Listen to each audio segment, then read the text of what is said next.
Sir, we will start our session, sir. Hello? We will start our session, sir. We can start now? Yes, sir. Okay, great. Before that, I'll ask the participants. See, if you have any doubt, you can clarify.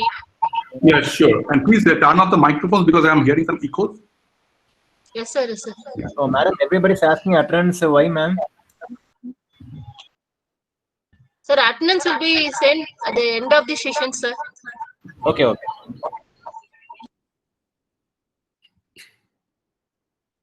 Regarding the topics, if you have any doubt, you can ask. Okay, so good afternoon to you all. Thanks for joining again. So we have now some idea about what entanglement is and what localizable entanglement is. We yet don't know why this is going to be important, but I hope that this will be clear as we go on further in the sessions. So we now start something that we call measurement-based quantum computation. So in quantum computation, what we want to do is at the end we want to, prepare a quantum computer which has immense potential to solve some physical problems that are otherwise very hard to solve. And as you can understand, to build a workable quantum computer, you need to have, very good control over quantum states and quantum operations. You have to create quantum operations that are useful to you, and we usually call these quantum operations to be quantum gates that we apply on quantum states. And with existing technology and existing substrates like trapped ions, superconducting qubits, or photonic devices, we can create these quantum operations. We can create entangled quantum states, and we can apply these quantum operations on quantum states. So we have immense advancement in these areas in the last 10 years. So that's there. But the question is, how do you actually implement a quantum operation or a quantum gate efficiently so that you can do successful quantum computation?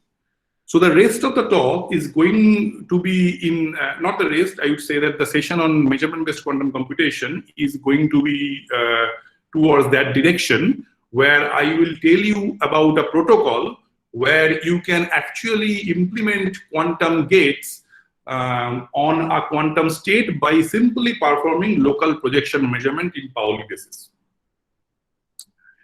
Okay, but this is all very heavy words. Let's just get into that. I'll try to, again, these are technical topics. I have kept these technicalities to a minimum, like the bare minimum that we need to know just to understand what measurement-based quantum computation is. But if you think that at some point I'm being very vague or very you're having trouble to understand something, simply interrupt me and ask.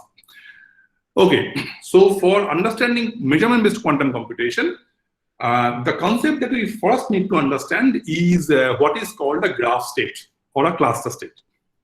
Now, of course, I am trying to deliver these informations to you from the perspective of a quantum information theorist or someone who is interested to build a quantum computer. There is also a physics aspect to it, which is very rich also. And me being a theoretical physicist by training, I am also interested in those aspects. But I am not going to touch them in these sessions. Maybe towards the end, I can tell you maybe in 1 or 2 slides what those are. But for now, let's just stick to the aspects that we require for performing a successful measurement-based quantum computation protocol. Now, the concept that we need first is the concept of graph states or cluster states. All of us, we have some idea about what a graph is or what a network is. For example, if you consider your Facebook profiles, and then everyone who has a Facebook profile can be considered as different nodes. And if you is a friend with someone in Facebook, then you can put a link between yourself and that other person who is your friend. And in that way, if you can put links between different persons, different pairs of persons who are friends to each other, you can actually build a network out of those nodes who are essentially you guys, and the links, which is defined by whether you have, whether you are Facebook friend with someone else or not. So this is the idea of the classical network that we can think of. So a graph in mathematics essentially is a collection of nodes, like these nodes that I just talked about, and links. So we denote this graph as this notation, this G, where together these nodes and links together, they form the graph. So let's take an example just to understand. So V is the set of nodes. Let's say that I have taken 4 nodes, 1, 2, 3, and 4, and L is the set of links that are there in the graph. So I have taken this set of links where where I have where I have 5 links. And when you put them together, the nodes and the links, you have the graph, right? So this is the idea of a graph. Now, in the graph, you have individual nodes, and we can define something called a neighborhood of a particular node, where the neighborhood of a specifically chosen node is in a graph is constituted of the nodes that are directly connected to the chosen nodes via a link. So whenever you are connected to some other nodes, the nodes that you are connected to, you consider them as your neighborhood. So in this particular example, if you consider nodes 2 and 4 together, you can they construct the neighborhood of the node 1. Of course, from this graph, you can see that they also construct the neighborhood of the node 3. So you can have different nodes in a graph which can have the identical neighborhood, right? Okay. Now, what is a neighborhood subgraph? Now there can also be links between the nodes which are in your neighborhood, right? For example, these node 2 and 4, they form the neighborhood of node 1 and node 3. And there is a link which exists between the node 2 and 4. So these nodes 2 and 4 and the link between them, they together form the neighborhood subgraph of the particular node 1 or node 3, right? And of course, there is a neighborhood subgraph for every node, unless the node is completely disconnected from the graph. If the node is completely disconnected from the graph, then that node has no neighborhood and no neighborhood subgraph, right? Okay. So we have the graph, and now we need to define some graph operations, which will be crucial for understanding further in this session. So the first thing that we need to know is the deletion of a node. How do we delete a node? If we delete a node from a graph, remove the chosen node. For example, here I have removed the node 2. What you do is you delete that node and all the links that converge on that node. So the links 1, 2, 2, 4, and 2, 3, they are the links that are connected to this node 2. So if I delete this node 2, you delete all the links, all of those links as well, right?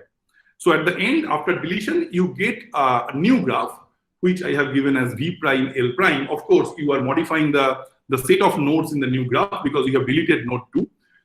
So your new set of nodes is V prime, which is made up of the nodes 1, 3, and 4. And you have the set of new set of links, which is L prime, which is made up of link 1, 4 and 3, 4, right? And the notation that we use for deletion of a node is this, right? So this means that you have deleted the node I from graph G. Okay. Okay. The next graph operation is complementation. So if I have a graph, for example, the same graph that we have been talking about, this square graph with a diagonal. So a global complementation operation on the entire graph means that if you have a link between any two nodes, you delete that link. If you do not have a link between any two nodes, you create that link. And you do that for all pairs of nodes in the graph, right? So here, I have this 4-node graph where I had these 5 links before.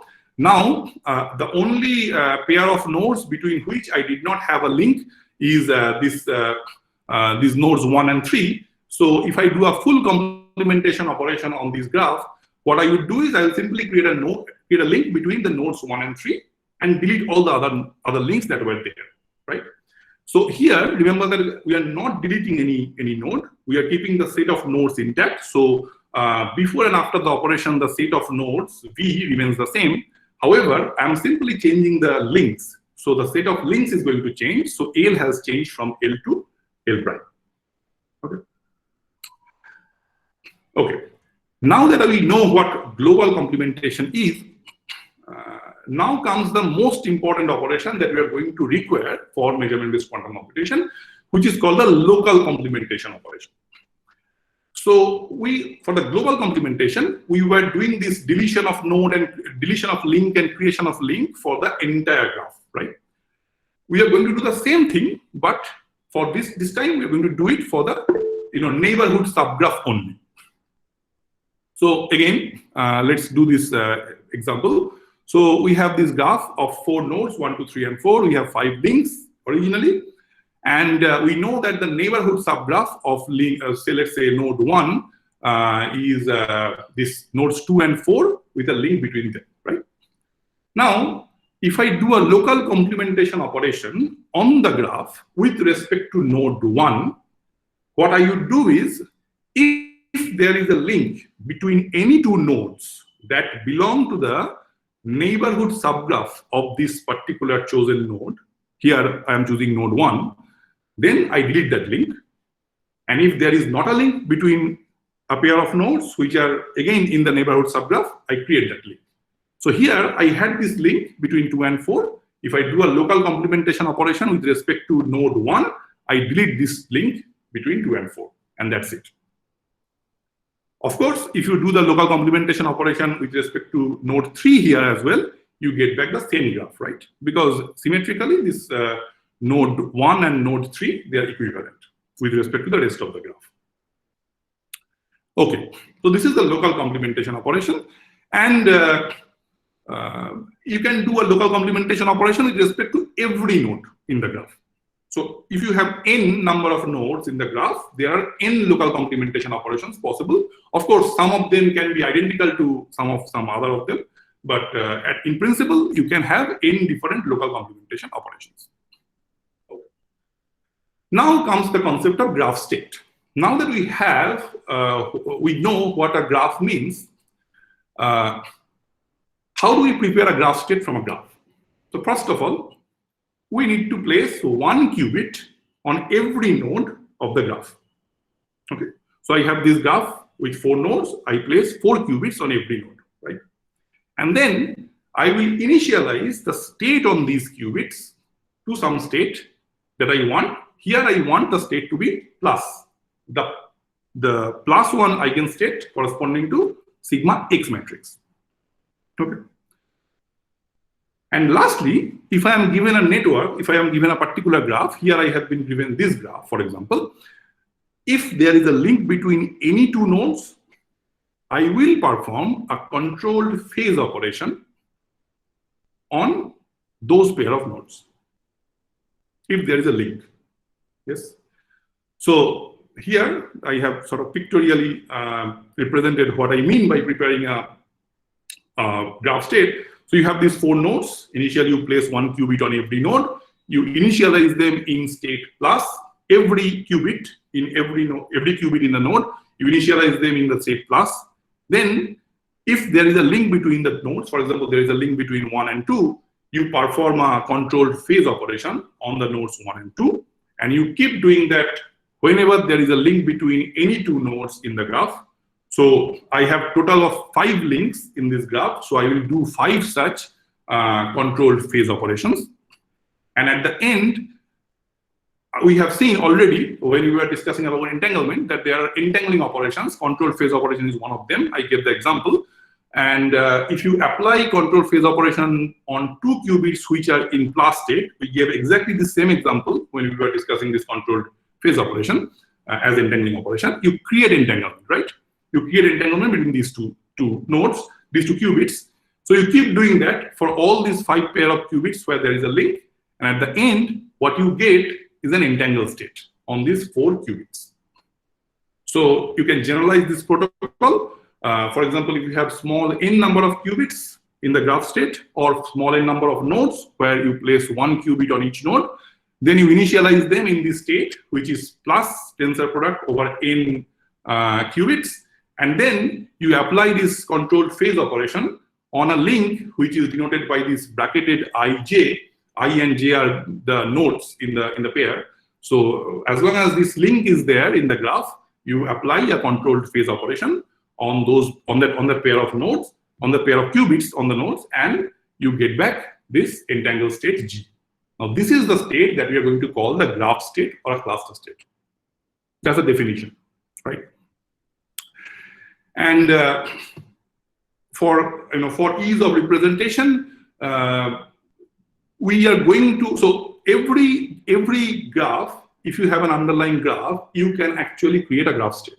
So every graph state corresponds to a specific graph, right? As long as you know the graph, you know the graph state, because you know the protocol, how you would create this graph state from this graph.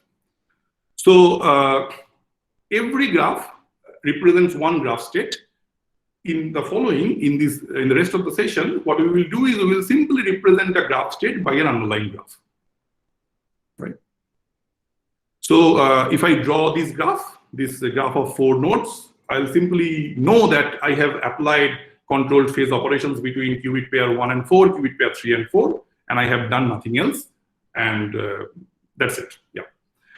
And then a disconnected qubit, it means that I have deleted the links between these two. So if I consider just this graph of these 3 nodes, 1, 3, and 4, this is a graph state. And this qubit 2 is a lonesome qubit on which a qubit is sitting. I have initialized this in the state plus, but I have not done any operation on it because it is not connected to any of the other qubits in the graph. Therefore, this is a completely disconnected qubit, and this is in product state with the rest of the graph. So if I have this graph state on 1, 3, and 4, this qubit 2 is in plus state, and it is in the product state with the rest of the graph state. Okay. Now let's do some examples just to have an idea of what graph states are. So let's consider the very simple graph, the simplest of all graphs, that is made of 2 nodes, 1 and 2, and there is a link between them. So we put 2 qubits on them, we initialize them in the state plus each, so plus on 1 and plus on 2. And we apply this controlled phase operation on this qubit pair. And we have already done this exercise, of course, again, when we were doing this controlled phase gate. So we create this entangled state. And we have seen that this entangled state is connected to this state phi plus up to a local Hadamard operation on qubit 2. Okay. Remembering again that Hadamard operation changes the state 0 to state plus and vice versa. Also changes the state 1 to state minus and vice versa. Okay. Now let's do a little bit more complicated example. I have a 3-node graph, again linear graph, where I have links between 1 and 2 and 2 and 3. So what I would do is I would simply initialize the nodes, the qubits on the nodes in the state plus, each of the qubit in the state plus. So I will have this product state plus on 1, plus on 2, and plus on 3. And then I will apply controlled phase operation on qubit pair 1, 2, and I will apply controlled phase operation on qubit pair 2, 3. And if I do that, again, you know the form of the controlled phase operation. You can simply do this exercise. If you do that, you will get back this state. 1 over root 2 plus 0 plus plus minus 1 minus. And again, you can see that this state is also locally unitarily connected to a state that we have known before. The J is the state that we discussed when we discussed about localizable entanglement, correct? So this state is connected to J is the state by Hadamard operation on qubit 1 and qubit 3. So if you apply Hadamard on these 2 qubits, this plus goes to 0 and plus goes to 0, so you get this term. You apply Hadamard here, minus goes to 1, minus goes to 1, so you have this term here. So you get back J in this state. Right. Now, one question that you should ask is, does the order of this operation matters? if I applied the operation, control phase operation on qubit pair 2, 3 before qubit pair 1, 2, should I get a different state? The answer is no. The order of operations of these control phase gates on qubit pairs to create a graph state does not matter. You can simply check it. You can simply apply the control phase gates on qubit pair 2, 3 first, and then do it on the qubit pair 1, 2, and you can simply convince yourself that this state is the state that you get. And of course, we have already discussed that both of these states, this phi plus and GHZ state, they are entangled states. In particular, GHZ state is a genuinely multi-party entangled state, a 3-qubit genuinely multi-party entangled state. Now, the thing that we have to remember is that any connected graph, any graph where you do not have a lonesome qubit which is not connected to any of the other qubits, any such graph where every qubit is connected to at least one other qubit, all these graphs are representative of a graph state which is a genuinely multi-party entangled state. For example, here, this 3-qubit graph made of 3 qubits, 1, 2, and 3, you have created this graph state, and you have got this GHZ state, which is a genuinely multi-party entangled state. Right. So then what happens if I do a local complementation on a graph? So if I do a local complementation on a graph, I'm changing the graph in certain way. We have seen how we are changing it. We are simply complementing the neighborhood subgraph of a particular node. And if I do that after I have created a graph state, then I must be doing some operation on the graph state itself. The question is, what is the relation between local complementation operation on a graph and the operation that it does on the corresponding graph state? So if I choose one qubit, let's say, now I'm going to use this term node and qubit interchangeably, because for me, a graph has no meaning unless there is a qubit on every node, and I have created a graph state.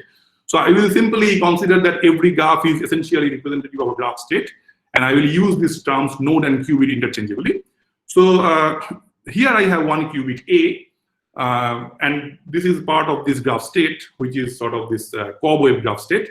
And if you do a local complementation on this qubit A, what you do is you simply delete these links that connects the neighborhood qubits, right? The links that are in black. Now, if you do that operation, you must be doing some operation on the graph state as well. So here is the equivalence. I'm not proving this, but you can actually prove this. But let's just, for this session, let's just remember what it is. You simply apply this local complementation operation with respect to A. So this is my notation. I will use this local complementation operation, and I'll put the qubit with respect to which I am doing it in the bracket. So I'm doing local complementation with respect to A. I put A in bracket, and I apply this on the graph, and I get back some other graph. So if I do this in terms of graph states, then this means that on this original graph, this cobweb graph, I have applied this operation. So what I have done is I have essentially rotated the state on the qubit A by pi over 2 around the x-axis. So this is, if you remember that this is the pi over, this is the form of a rotation unitary with respect to an angle phi over a certain axis. If you again remember what we learned in our notations and preliminary session, this is basically a pi over 2 rotation around the x-axis. Yeah. So we do that with the qubit A. And here, on every qubit in the neighborhood of A, so this I belongs to NA is the neighborhood of A, I apply a minus pi over 2 rotation with respect to the z-axis. So that is what we are doing to the graph state. Okay. So the take-home message is that to every local complementation, there is an operation on the corresponding graph state, and that operation is local unitary operations, because all these local rotations, they are local unitary operations. Okay. Now, what does projection measurement on graph state means? So if I have a graph state, I can measure one qubit. I can perform a local projection measurement.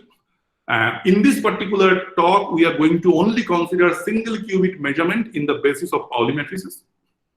Of course, there are other more general measurements in quantum information theory. They may give you some interesting results in some other contexts, but for this particular talk, we are going to restrict ourselves only to single qubit measurements in Pauli basis. And so what does it do? So a single qubit measurement on the Pauli basis on a particular qubit on a specific graph state that yields another graph state on the rest of the qubit up to local unitary operations. And the qubit that you are measuring, what you are doing is you are simply detaching the qubit from the graph. So you are essentially deleting all the links that it has to the rest of the graph. And that becomes the measured qubit, right? So any entanglement between that qubit and the rest of the graph is destroyed, because we have said that entanglement in a graph state means the graph has to be connected. Since you are measuring and you are detaching the qubit from the rest of the graph, this detachment means that you are essentially destroying all the entanglement that is there between that qubit and the rest of the graph. Okay. Right. And then, of course, a single qubit measurement is on the graph state. So if you do this single qubit measurement on the graph state in a Pauli basis on a particular qubit, this has to correspond to some specific graph transformation, right? So what is that graph transformation? Again, we are going to do the same thing that we did here. So here you have a local complementation operation on a graph. So that means some operation on the graph state. Now I am asking the question that I am doing some operation on the graph state, which is the projection measurement operation on a particular qubit. What is the operation to the graph, which is equivalent to this measurement operation, right? Okay, so just let's go through this one by one. So let's consider the projection measurement in the Pauli Z basis. So let's say that I'm going to measure one qubit A in the graph, and this pk is essentially the projection operator, right? Projection operator corresponding to the basis 0 or basis 1. K have the value 0 or 1, and you are doing this with respect to the qubit A. And if you do that, you get back this state. This you can actually verify. Again, I'm not going to prove this. I'm simply give you this information. At the end of the talk, I'll give you some references where you can look it up. And if you want to, delve more deeper into it, you can simply do the calculation yourself. This is very simple calculation. If you understand the operations on graph states and operations on graphs, you would simply be able to do it by yourself. So what happens is, if you apply this projection measurement operation on the graph state on a particular qubit, you have this state. This state is essentially you get back the basis state with respect to which you measured on the particular qubit. So you get back this state K. It's either 0 or 1. And then on the rest of the graph, what you do is, from the graph, you delete this qubit A. We have considered this operation just 2 slides back. This means that you have deleted this qubit A. So you delete this qubit A means that you also delete all the links that it has with the rest of the graph. So you get a new graph, which is given by this. That graph has a graph state corresponding to it. So you have this graph state. And then you have some unitary operation on that new graph state. So what is the unitary operation? The unitary operation depends on what measurement outcome you get if you measure. So if you get +1, you apply this unitary. So actually you do nothing. This is identity operator. So you do nothing. You on the new graph. And if you have a -1 outcome, then you have this unitary to apply on the neighborhood of the measured qubit. Okay, so this is all very complex, looks very complex. So let's just do an example. Let's just see what this means. So we have this, linear graph. This qubits 1, 2, and 3. So 3 nodes, 3 qubits are sitting on it. I have created a linear graph, which is 1, 2, 3, which is essentially local unitary equivalent to the JZ state. We have seen this already, right? So now I'm going to perform local projection measurement in the basis of Pauli Z matrix on the qubit 2. So my qubit A here in this formula is qubit 2. So if I do that, what happens? Here, I said that I have to delete this qubit A from graph. So I delete this qubit 2, right? I think, okay, there is a typo here.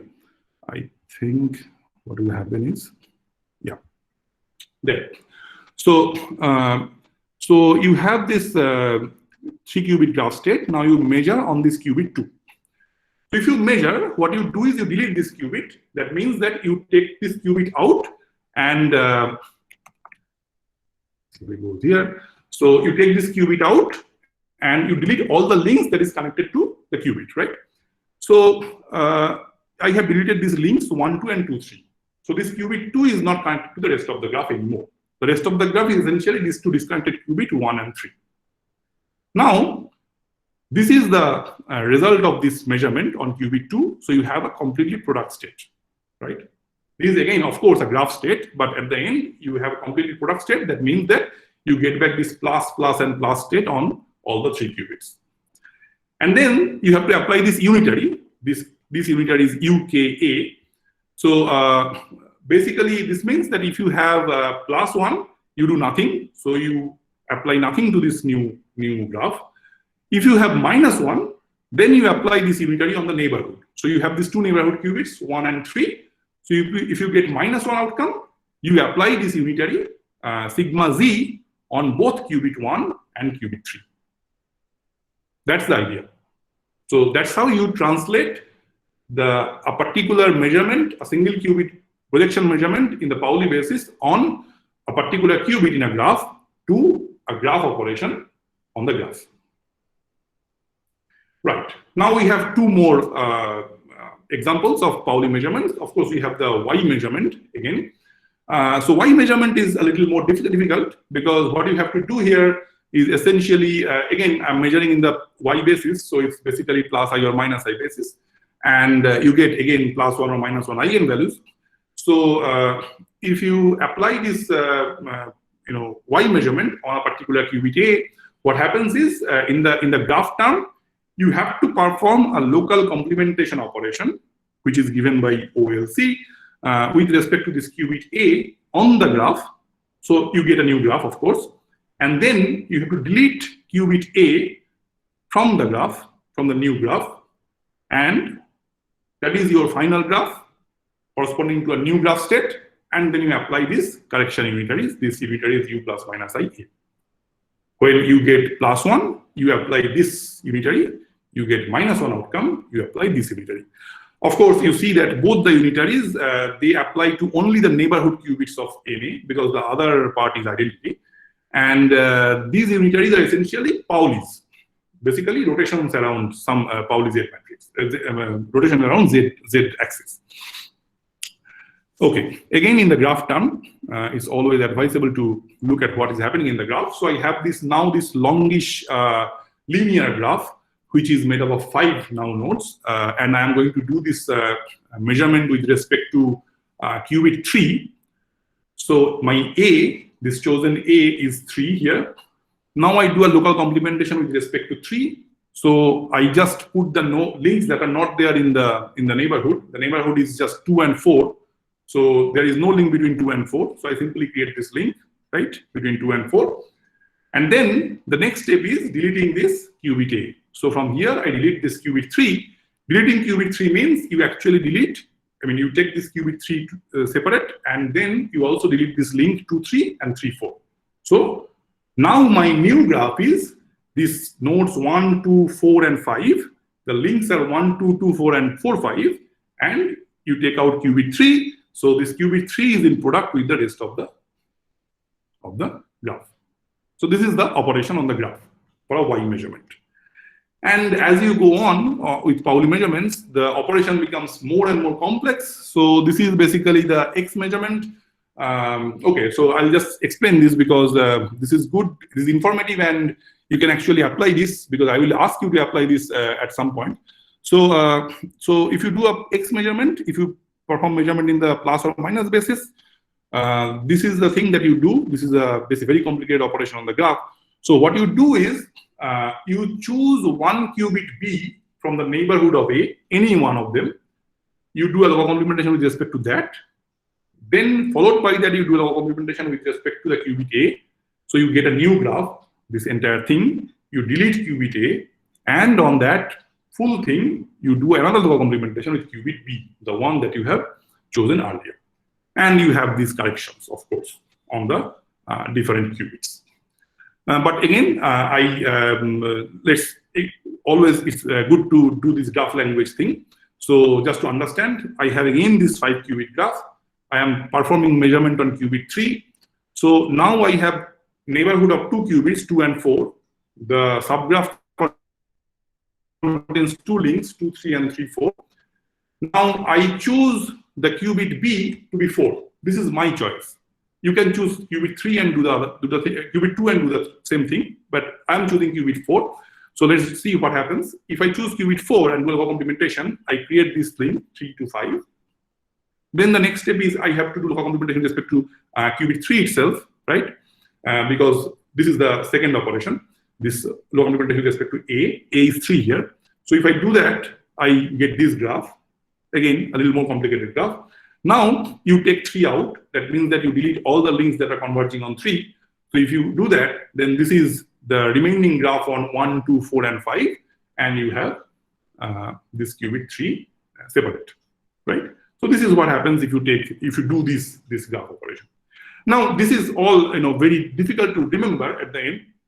So let me just give you the take-home message that you can sort of remember for understanding further in the session. So if you do a Z measurement, you see that essentially you are taking this qubit out, you are preparing a product state between this measured qubit and the rest of the system, and you are having some extra unitary operations on these qubits, the rest of the qubits, which are essentially Paulis, or the rotation around some Pauli, some axis. So this is essentially Pauli operation. Sorry. Then in the case of Y measurement as well, you do the same thing. You do some graph operation. You create a product state between the measured qubit and the rest of the system, and you apply some local rotations around some axis. These are all essentially, you can express these operations also with respect to Pauli operations. And the same thing happens for the X measurement as well. So these are the information that we need to remember for understanding measurement-based quantum computation. Right. So at this point, I would ask any question if you want me to explain something else or maybe something. Participants, if you have doubt, you can ask. Anyone? Any question? I see no question in the chat. Okay, so how do you know it's +1 or -1? Okay, so basically, essentially, what I mean by projection measurement is that you are performing measurement in the basis of Pauli matrices. Essentially, you are calculating the eigenvalues of these Pauli matrices. If you simply perform a measurement, you get either +1 or -1 because those are the 2 eigenvalues of Pauli matrices. And yeah, so that's the thing that I'm implying by measurement. And if you're asking whether, how you know whether it's a +1 or -1, that is essentially, experimentally speaking, that requires some little more details which I have not given to you. How you would know it's a +1 or -1, but as measurements goes, if it is a Pauli measurement, then you always get back this either +1 eigenvalue or -1 eigenvalue if you measure in Pauli basis. So yeah, so those are the two measurements that we are going to talk about. Okay, so now that we have all the tools, let's take the first step towards measurement-based quantum computation. So we will do a simple example. So let's say that I give you this state, psi, on 2 qubits, which is α0+ and β1-. So it's important that you understand this because this is the crux of measurement-based quantum computation. So I give you this 2 qubits, which is in the state psi, right? So the state is 1/√2 α0+. Sorry, this 1/√2 should not be there. There's a typo because it's already α0 plus β1. So you can simply ignore this 1/√2. This is a typo. So the state is α0 and β1, α0+ and β1-. This is normalized. So mod alpha square plus mod beta square is going to be 1. And now, so the question is, how do we create this state, right? So far, whatever we have learned, we know that if we have a state, if we have a qubit, single qubit, qubit 1 in the state alpha 0 plus beta 1, and another state in the state plus, which is the plus 1 eigenstate corresponding to plus 1 eigenvalue of sigma x, then you can apply a controlled phase operation on this product state. You take these two qubits in the product form initially. You initialize qubit 1 in alpha 0 plus beta 1. You initialize qubit 2 in the plus state, and you perform a controlled phase gate on these two qubits. You get back this state psi. So it's again a very simple exercise. You can do that. You simply apply your controlled phase operation on this particular product state, right?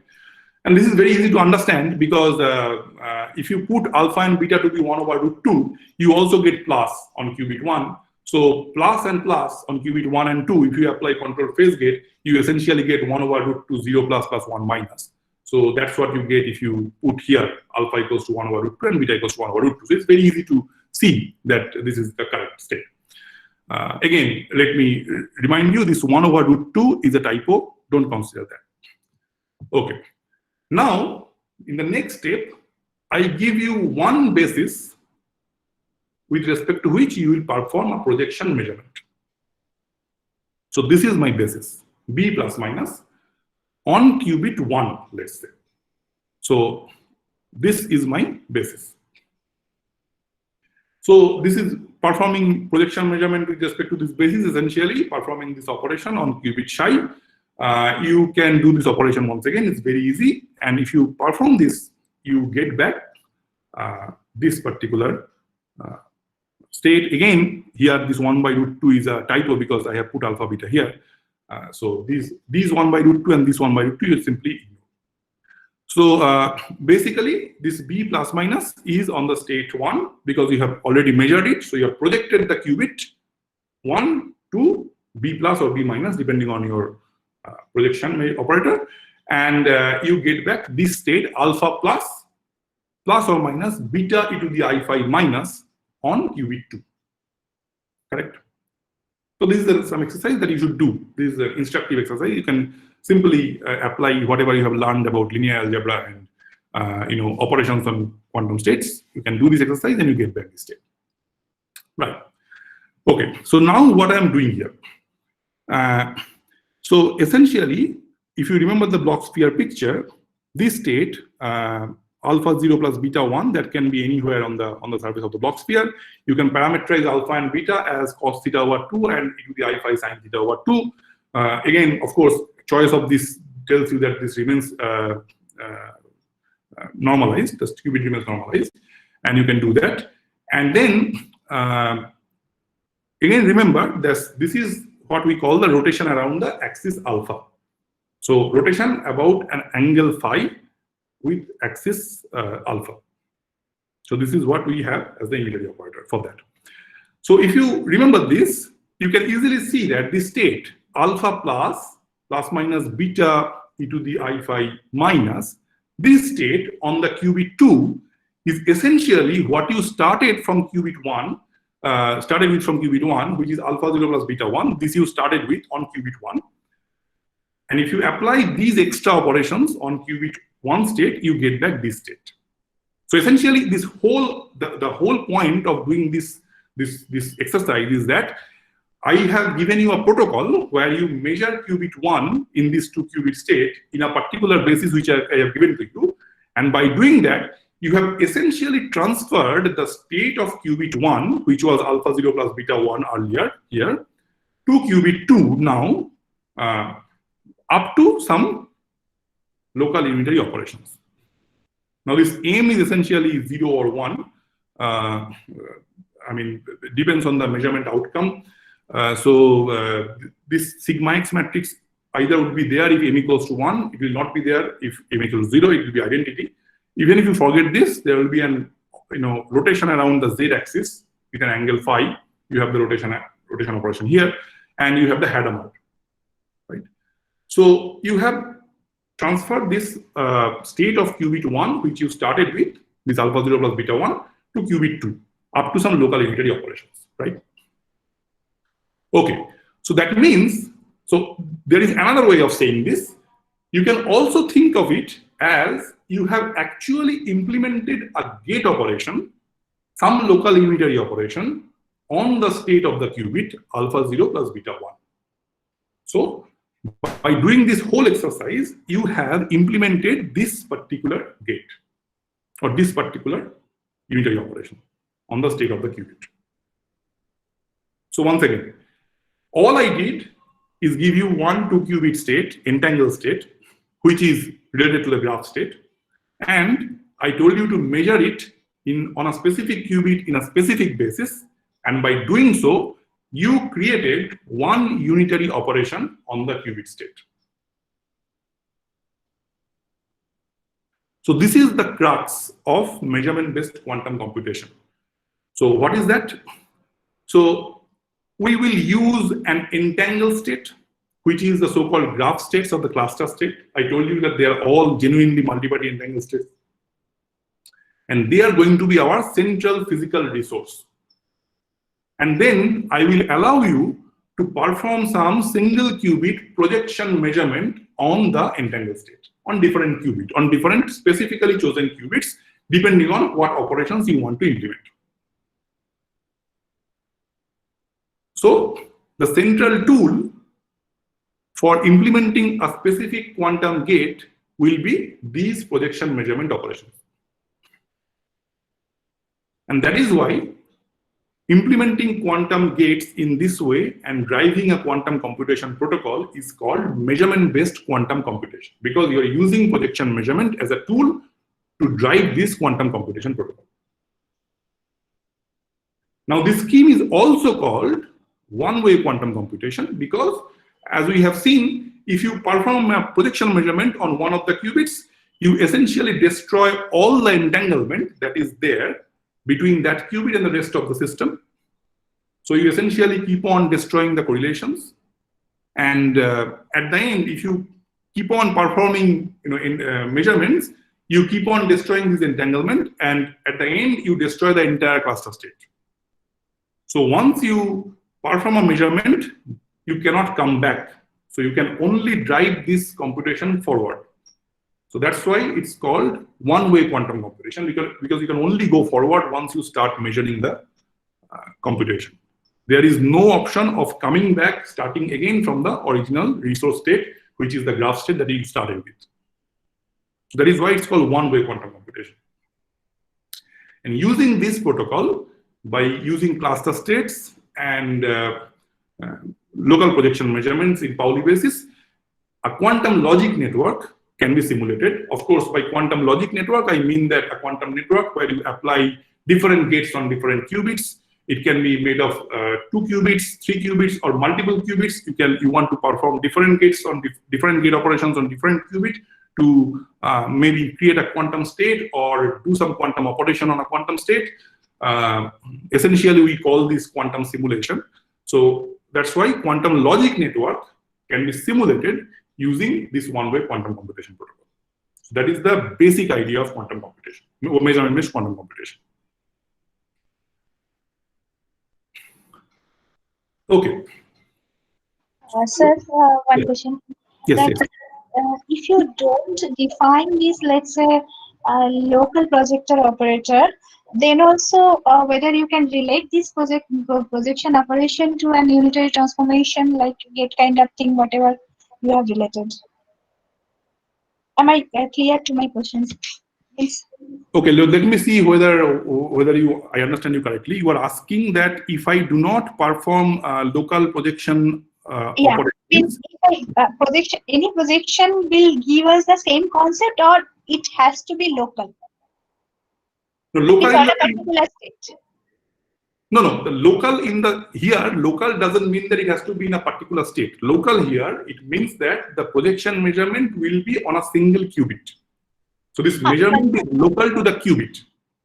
So as long as you are performing this projection measurement locally on one qubit, and you are doing this in some nice basis, for example, here the Pauli basis, you are going to create these, you unitary operations, these unitary gates, if you start with a graph state. My question is, let's say if I perform on each qubit, not a particular qubit, the same operation, then also is it possible to get this kind of unitary transformation? So when you say same operation, you mean the same projection operation? Like same projection like operation, means same projector may not work for all the, means as far as my understanding, because I don't know much. So yes, same may not. Yes, correct. So same projectors will not work for all qubits. So if I have a big quantum graph state, and if I want to perform, if I want to implement a certain quantum unitary operation on a certain qubit or whatever, then there are specific qubits and specific basis for measurement by which I can create these unitaries. If you apply same measurement on every qubit, you are not going to succeed. I will show this in my next slides. But yeah, that is the idea. So if you have to choose your qubits carefully, you have to choose your measurement basis carefully. As long as you have chosen the correct basis and you are measuring the correct qubits, you can implement the desired unitary. That is the idea. Same measurement on all the qubits or different measurements on random qubits will not work. Okay, thank you. Yeah. Okay. So so basically, so this is the idea of measurement-based quantum computation. And why do we need graphs? Because essentially, I could simply give you one graph state, and I could choose not to tell you anything about the graph. I could simply give you the graph state, and I could simply show you that if you perform these measurement operations, you would get back these gates. So why graphs are important? They are important because at the end, in measurement-based quantum computation, you are going to work with a lot of qubits.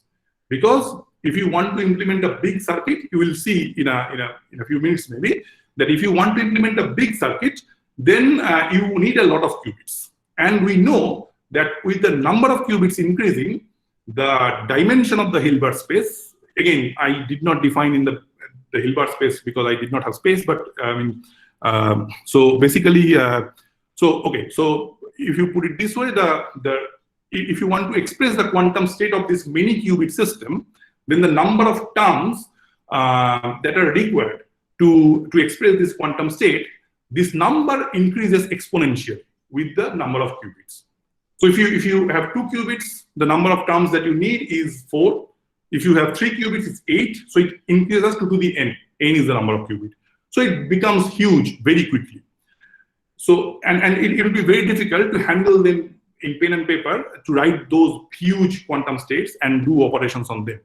So it is difficult. So it is easier to understand if we can express these quantum states, the graph states, in the graph terms, because those are easier terms to understand. If we understand what is the underlying graph doing, if we perform a measurement or some other operation on a quantum state, then we can simply do the corresponding graph operations, and we can simply do the calculation in a very easy way. So that is why knowing about graph states and their operations and their correspondence to operations on corresponding underlying graphs is very, very important in this particular formalism. So we will use graph operations and equivalent graphs instead to describe the measurement-based quantum computation.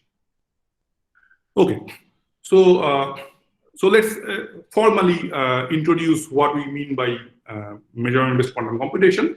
So at the end, we want to realize some quantum gate on cluster state by which we can do some computation.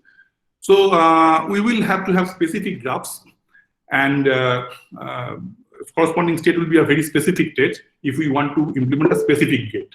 So you cannot just simply take an arbitrary graph, correspondingly arbitrary state, and perform some arbitrary operations to create a specific gate. If you want to create a specific gate, the graph state has to be specific, the measurement basis has to be specific, and the qubits on which you are performing this measurement, they also have to be very specific, right? So the steps would be, you prepare a specific cluster state, I give you a graph, a specific graph, you prepare the specific cluster state and use it as a resource, you perform these single qubit projection operations, and you realize this specific gate. That's the idea. And measurement-based quantum computation can realize a universal set of gates. For example, it can, you can realize a C0 gate, Hadamard gate, single qubit rotations, etc. And so essentially, you can do all sorts of quantum operations using measurement-based quantum computation protocol.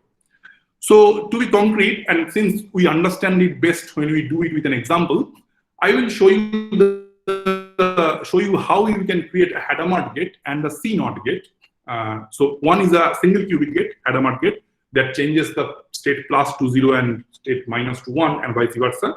And the other one is a 2 qubit gate, the C0 gate, or the controlled X gate, which we again spoke about when we talked about the entangling operations. I will show you how you can create these gates using only measurements and graph states. Right. So Hadamard gate. So what you do is, the protocol is simple. You have 5 qubits, 5 nodes. Initially, there is no interaction between them. There is, and they are all individual qubits. You initialize the 4 qubits, 2, 3, 4, and 5 in the state plus, and you initialize the qubit 1 in the state alpha 0 or A0 plus B1. Okay. And the underlying graph that we are thinking about is essentially a graph like this, a linear graph. 1, 2, 3, 4, 5. The 4 links are there. 1, 2, 2, 3, 3, 4, and 4, 5. So those are the only 4 links that we are going to consider, right? So these are the links, right? 1, 2, 2, 3, 3, 4, 4, 5. So since we have initialized the qubits, the next step is to create the cluster state. So as long as there is a link, I perform this controlled phase operation on this pair of qubits. So my initial state is this. Psi in is the alpha A0 plus beta B1, and the rest of the qubits are in plus. So essentially, we apply this entangling operation on these qubits, and you get back this physical resource state psi. Okay, right. And then I said that to implement a specific unitary, you need to be very specific about the measurement basis, about which qubit you are measuring on, and the state. So this is my state, a specific state that I start from.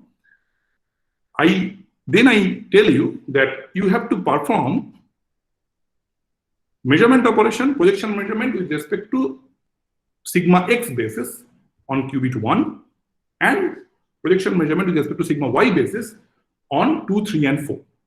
So these are the 4 measurements that you do. Note that you are performing measurement on 1, 2, 3, 4, and not doing anything on 5. So basically, this network, this graph, has 3 parts. One is the input part, psi in. The rest is some part which is the implementation part. Implementation part is the part on which you perform this measurement, which is 1, 2, 3, and 4, and something which is the output part, which is here the qubit 5. So if you do these operations, perform these measurements on this particular state, again, it's a difficult calculation if you write this state explicitly and perform these projection measurements, but we have already learned how a graph state transforms, or a graph transforms, if you perform Pauli X, Y, or Z measurement on a graph state. So you can simply use that on this 5 qubit graph, and you can see at the end, if you perform these measurements with all these local complementations and deletion of qubits, what state you get on qubit 5. Because if you remember, you would have these local unitary corrections and all. You have to keep on doing that, make a bookkeeping of these local unitary connections, and then at the end you would get some state on qubit 5. So on the qubit 5 at the end, since you have not measured it, you will get back some state which we are calling psi out, and you would get something like this, where the psi in was this A0 plus B1. There will be a Hadamard operation here in between, and there is an extra unitary operation which comes because you are doing this local complementation and all this stuff, this extra unitary corrections. If you remember, there is, for the X measurement, there are these unitaries. For Y measurement, there were these unitaries, and so on. So if you do that, at the end, you will end up with an extra unitary, which we call to be the byproduct unitary. So what you have done, again, is you have created a Hadamard gate on this state, but you have done that with some extra unitary operations coming your way, which we call to be the byproduct unitary. Now we know this unitary because we see that all these x measurement and y measurement, they essentially result in unitaries which are Pauli's, right? So we can expect that this unitary, the byproduct unitary that you are going to get, is essentially a Pauli, essentially in the Pauli group. So you see that you can express this unitary using these Pauli operators, sigma x and sigma z, and this K1, K2, and K3 and K4, they are essentially the measurement outcomes on these qubits 1, 2, 3, and 4. So they can be either plus or minus because you're measuring in the basis of the Pauli matrix. So this individual KIs can be either plus or minus. Okay. So at the end, you have implemented a Hadamard operation with a byproduct unitary, which you know if you know these measurement outcomes. Right? So this is the idea. This is how you create a Hadamard gate using measurement-based quantum computation. Okay, now this byproduct unitary is an important concept because it will give you a time ordering. I'll explain what that is. But before we do that, let's look at this 2-qubit gate.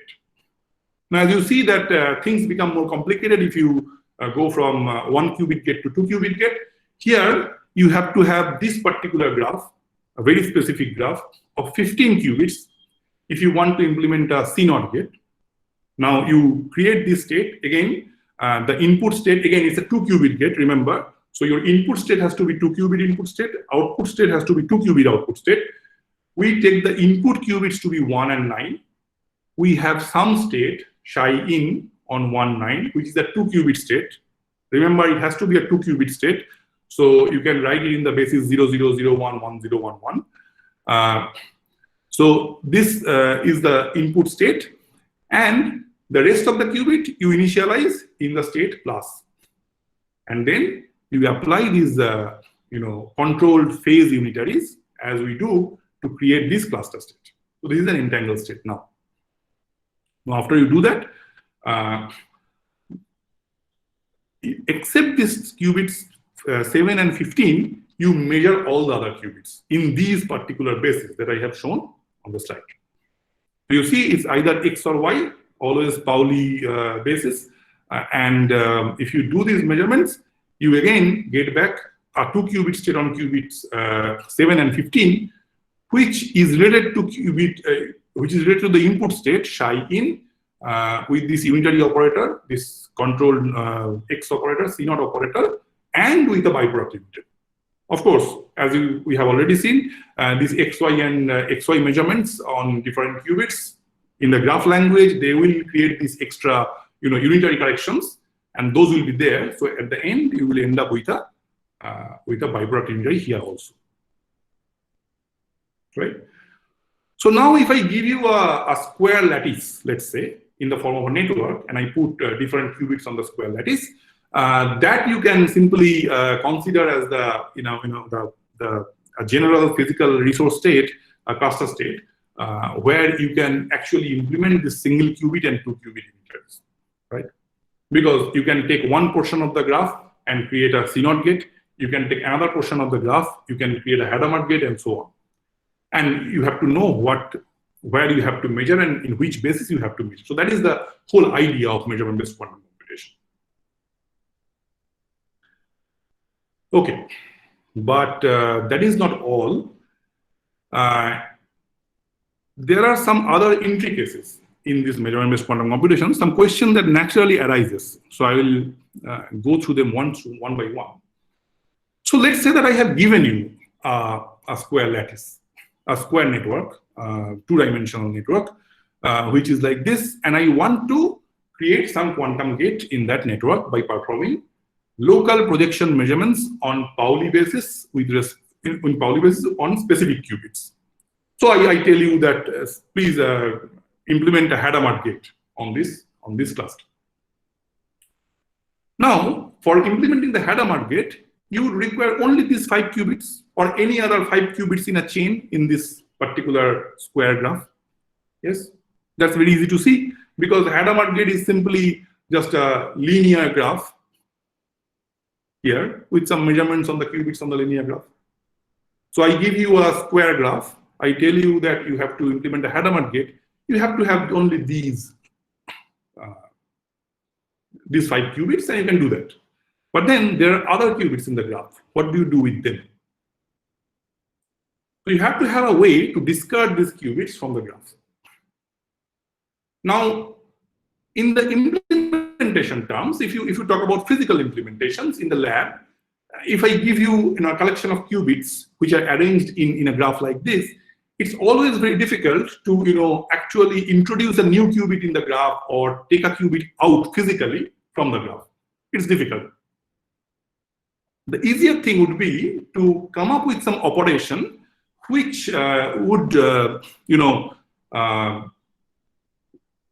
ensure that you don't really need to physically detach the qubits from the graph.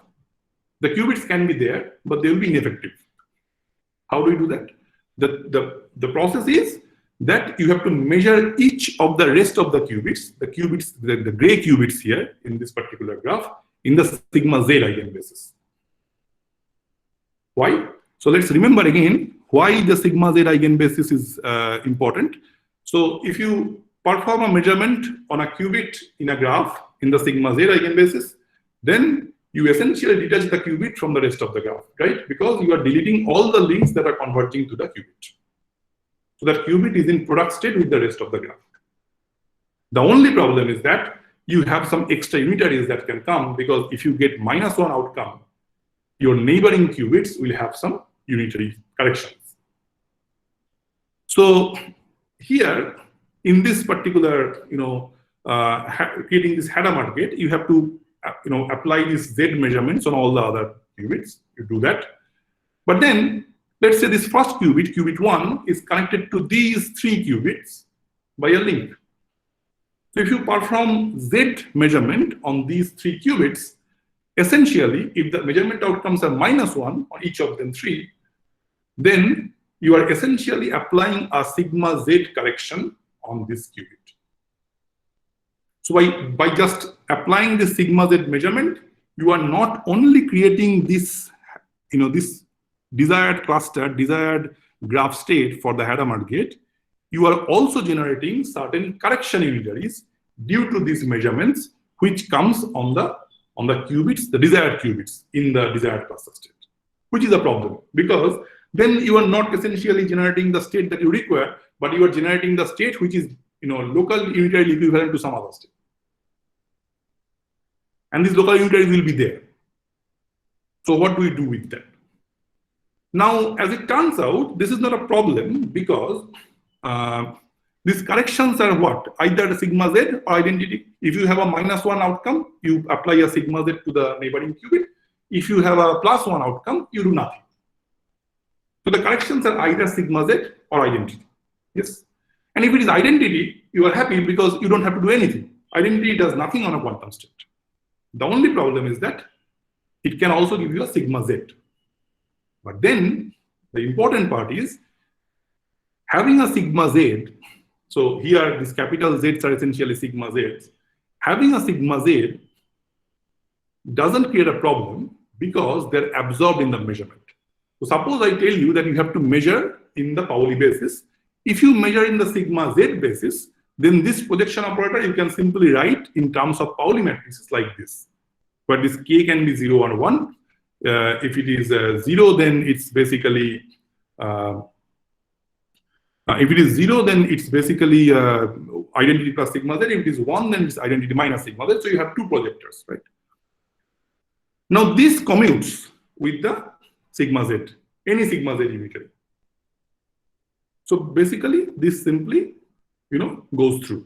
There is no change. You can take the unitary out, and your projection measurement simply goes through the unitary operation and applies directly on the desired state. There is no problem with that. Question is, what happens if I perform X measurement or Y measurement? We have seen that those are the most important measurements, because in both Hadamard and in both C0, we used only X measurement and Y measurement to implement the Hadamard and the C0 case, right? So as it turns out, if you perform the X measurement, this operator, this projection operator, if it looks and sees a Pauli unitary sitting on one of the qubit, it goes through, but simply flips the outcome. So if you have applied a plus projection operator, it becomes a minus when it goes to the unitary. If you have applied a minus, it goes to a plus. But you are still measuring in the basis of Pauli X matrix. That's the important thing. All we need to ensure is that the measurement basis does not change. And it is not changing. What is changing is only the outcome. The +1 is going to be -1, -1 is going to be +1. But we are happy because in the Hadamard unitary, that +1 or -1 is taken care of by this biproduct unitary. So we are anyway going to get a biproduct unitary, which we will have to deal with. So at the end, we have nothing to lose. We have this Hadamard gate, and then we will get some biproduct unitary, which will have absorbed this change in the basis of the measurement outcome of a particular projection measurement. So that's how there is no problem. Even if you have these extra Z unitaries, you are safe. So that is the first point. The second point is, what about the biproduct unitary? Because let's say I want to implement a Hadamard operation. I at the end want a perfect Hadamard operation, not some biproduct unitary that is tagging along, right? So what do we do with the biproduct unitary? Now, once again, okay, so basically what happens is, this is important that we understand this. So even if we have a biproduct unitary on an operator, we know that we can take care of this biproduct unitary because these are always Pauli unitaries. We have seen that this is UB here for the CNOT gate, and this is UB here for the Hadamard. Again, this UB here has a specific form, and this is only Paulis, right? So Paulis are good because even if we have this Paulis there, we want to perform some other measurement on this qubit. It's not going to make a difference because we already discussed that just changes the measurement outcome, not the basis. So we will be happy as long as they are Paulis. But then we can actually get rid of these biproduct unitaries by ensuring that we get specific measurement outcomes. So how do we do that?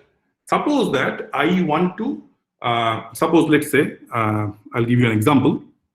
So in this biproduct unitary, let's say I want to get rid of these terms, sigma corresponding to sigma x and sigma z.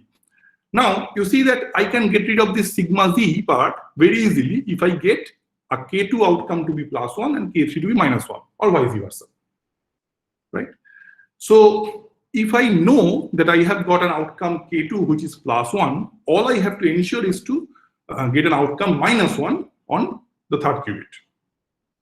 That means that without, instead of performing these measurements simultaneously, if we implement a time ordering, if we implement the fact that I know what the outcome is on one qubit, depending on that outcome, I will decide in which basis, either the plus or the minus, I am going to measure the next qubit. Then it is possible to play with these measurement outcomes and get rid of this biproduct unitary, because then it's a +1 and it's a -1 that give you a power 0, so this sigma z becomes identity. So that's the idea. So basically, getting rid of this biproduct unitary can be possible if you can implement an extra time ordering. Okay, so this time ordering would be unavoidable. You have to know the outcome of one qubit just to know in which basis you have to perform the measurement on the other qubit. So this time ordering is unavoidable. That you have to implement. That is an extra condition that we have to have with measurement-based quantum computation. You measure on one qubit, you know the outcome, and then you decide in which basis you have to measure the next qubit, because you know the basis, you fix the Pauli X or Pauli Y matrix, but you don't know what is the outcome is going to be. So you have to know which projector you have to apply. So that's the idea of getting rid of the biproduct unitaries. And then there is one more important point before I end this session. So I have talked about how to implement quantum gates in measurement-based quantum computation. You can implement single qubit gates and 2 qubit gates, both. The problem is that at the end, if you want to drive a continuous measurement-based quantum computation protocol, you need to concatenate the different gates. The question is, how do we do that? Now, once again, I'll simply explain this by this example of the square graph. Let's say that I want to perform a Hadamard operation here, and depending on the Hadamard operation, I get some output state on this qubit 5, and I want that state to be input to some other quantum gate operation in the cluster. So that is the idea. So what we do is, it's easier to understand in this language. Suppose you want to implement this quantum gate, small g. So this graph state, capital G, this graph is going to be specific corresponding to this quantum gate that you want to implement. Because remember I said specific gates, specific graph, specific measurement basis, and specific qubits, right? So this specific graph you have to implement for implementing this graph, this gate G. And this graph will have 3 parts: input, implement, and output, right? So input is, again, in this Hadamard case, qubit 1. Implement is qubit 1, 2, 3, 4. Implement is the middle part, 2, 3, 4. And output is this qubit 5, right? And the whole thing together makes this entire graph. Now you could talk about 2 gates, gate 1 and gate 2, G1 and G2. So how do you do this? So let's say that you want to have this graph which is specific to this to the implementation of these gates G1 and G2 one by one. So you have this entire graph, and each part, the graph corresponding to the gate G1 and the graph corresponding to the gate G2, which are both subgraphs of this full graph, you can actually divide each of these graphs into input, implement, and outputs, right? Like we did in the last slide for a single gate.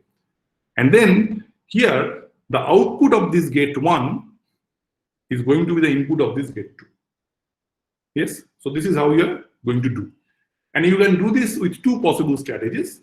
One is that you do this one by one. For example, you have this part, the part corresponding to gate 1, which you implement first.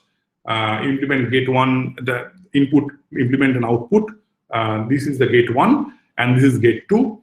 And then you take the output of gate 1 and feed it to gate 2, right? This is what you can do, and you can do this step by step. In step 1, you just take care of the gate 1, and in step 2, you take care of the gate 2. And when I say take care of gate 1 and gate 2, I mean that you have to perform these projection measurements on individual basis on specific qubits. So that you can do. So measurements corresponding to gate 1, you perform first. Measurement corresponding to gate 2, you perform second. And so on. And you can go on creating different nodes, different gates on a big cluster. So that is one strategy. The other strategy is, we said that this G is the full graph that contains the graph corresponding to both gate 1 and gate 2. So what you can do is you can actually create the full graph once, and then perform these measurements together, not by step. So you don't implement gate 1 first or gate 2 first. You simply notice which are the measurements that you have to do for gate 1, which are the measurements that you have to do for gate 2, and you do them together on the specific qubits. It can be proved, again, I'm not going to show the proof, I'm simply going to give the result. It can be proved that both strategies are equivalent. They're going to give you the same result. So this can be proved. And that's how we concatenate the different gates if we want to implement a measurement-based quantum computation. Okay, and lastly, before finishing this session on measurement-based quantum computation, I will tell you what is the connection of measurement-based quantum computation with localizable entanglement, because this is one quantum computation protocol that is directly connected to localizable entanglement. And it's very easy to understand, actually. So what do we do in measurement-based quantum computation? The gates are implemented when we perform local projection measurements on specific qubits in a specific graph state, which which is the resource state for us, right? And these specific measurements has to be in Pauli basis. That's what we have said for the measurement-based quantum computation. Now recall what we were doing for the localizable entanglement. We were performing local projection measurements in specific basis on a specific qubit, let's say in a 3-qubit state, and we were localizing entanglement. We were creating entangled state on the rest of the 2 qubits. Yes.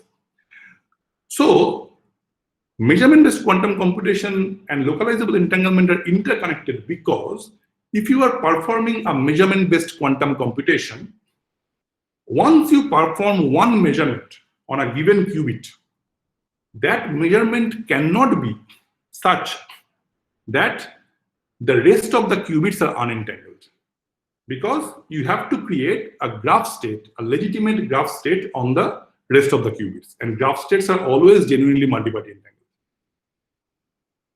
Therefore, what you are doing is when you are performing local projection measurement in Pauli basis, in specific Pauli basis on a specific qubit in the graph state, in order to create some quantum gate, you are essentially localizing entanglement on the rest of the graph except that measured qubit. So that is why these two concepts are connected. Actually, again, I'm not going to show this because I don't have the scope, but it can be shown that every measurement which is legitimate for creating a specific gate in measurement-based quantum computation, it creates an entangled graph state on the rest of the qubits, thereby localizing entanglement on the rest of the qubit. Driving this measurement-based quantum computation protocol completely fails unless these post-measured states on the rest of the cluster is an entangled state. Okay, so this is the relation between localizable entanglement and measurement-based quantum computation. Okay, so maybe it's a good point to stop because next session will be something else, so I can take some questions. Excuse me, sir. Some of them have questions in chat. Yeah, session, sure. sir. Let me look at them.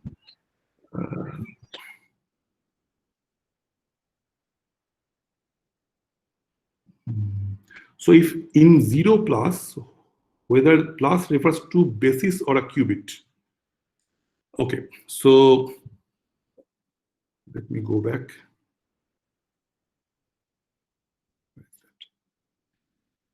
Yeah, so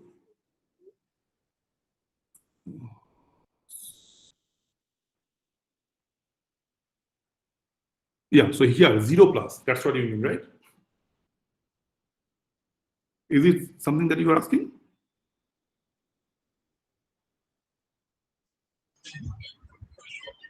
Yes, sir. Yeah, so your question is whether this plus is a state of a qubit or a basis.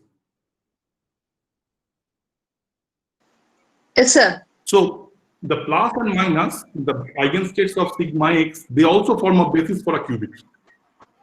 But every basis is also a quantum state. So Yes. I don't know whether that is what you are asking, because I told you that Yes, I sir. am going to write everything in the computational basis. That is true.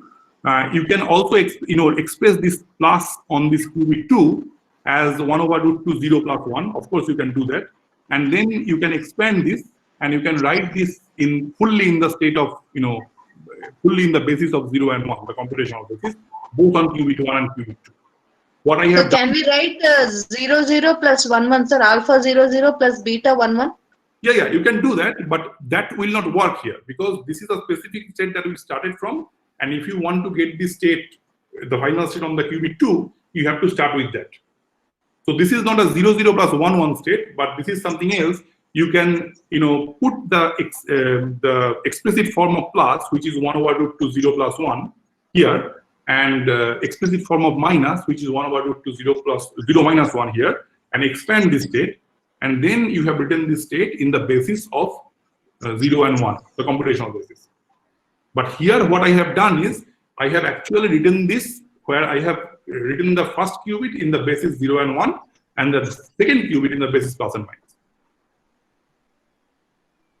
That is allowed because plus minus also is a legitimate basis for a qubit. Sir, can you give me an example in next section at least? About This how to expand and all. oh, expand. Yeah. Okay, I can do that. I can do that. Okay. Okay, thank you, sir. Yeah. Okay, so some other questions maybe. Let me see. Different ways of using quantum computation in quantum cryptography.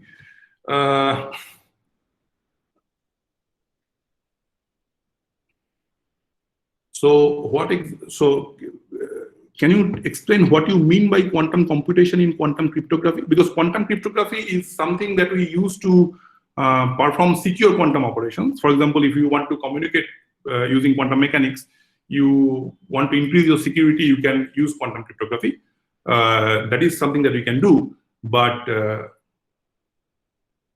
what is quantum computation in quantum cryptography? Can you explain what you exactly mean by this?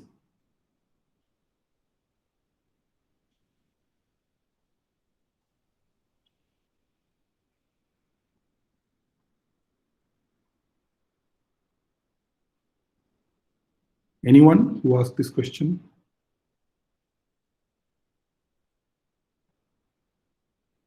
Okay, so I can simply maybe, well, this is probably,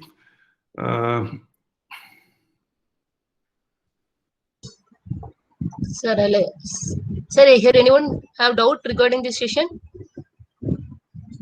yeah, I'm trying to answer this question about quantum computation in quantum cryptography. I'm trying to understand what is meant by this question. If the person who has asked this question, if you can tell me what you mean, I can try to answer.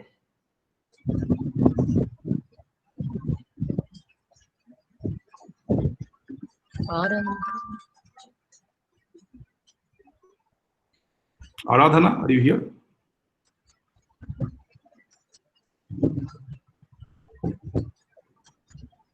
Or Vivekananda, I think you also have the same question. Sir, Vivekananda, sir, you can. Okay, maybe you can ask me in the next session. You can ask me also in the next session if you are here. We can maybe clarify. Sir, thank you, sir. Yeah, and Ma'am, next session कितने बजे? Starts at 2:30, sir. Yes, ma'am. Next session starts at 2:30. Okay, thank you, ma'am.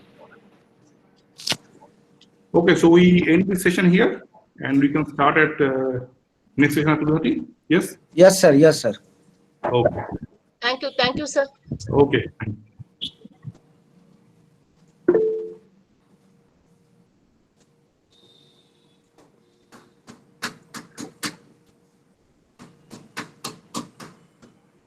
Mm-hmm.